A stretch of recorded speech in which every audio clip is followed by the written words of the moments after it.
की ही पोटनिवडणूक आली नसती तर आपल्याला अधिक आनंद झाला असता। शिवाजीराव कर्डिले एक अतिशय उमदं आणि दिलखुलास अशा प्रकारचं व्यक्तिमत्व होतं। पंकजाताईंनी आता त्यांच्याबद्दल अनेक गोष्टी सांगितल्या। आपल्यापैकी प्रत्येकाजवळ कर्डिले साहेबांच्या बद्दल काही ना काही आठवणी आहेत। मी अनेक वर्ष त्यांच्या सोबत काम केलं, त्यामुळे अतिशय जवळचा संबंध त्यांच्यासोबत माझा आला।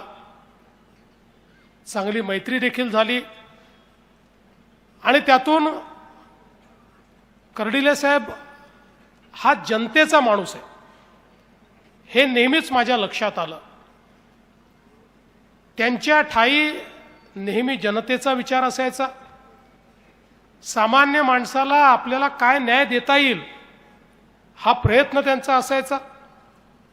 मी एक दिवस त्यांना विचारलं, म्हटलं कर्डिले साहेब तुम्ही रोज इतके फिरता, साधारण तुम्ही किती फिरता? ते म्हणाले मी ॲव्हरेज किमान 60 किलोमीटर आणि कमाल 100 किलोमीटर रोज फिरतो।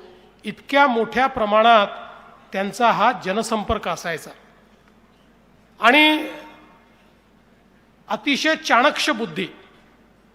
राजकारणामध्ये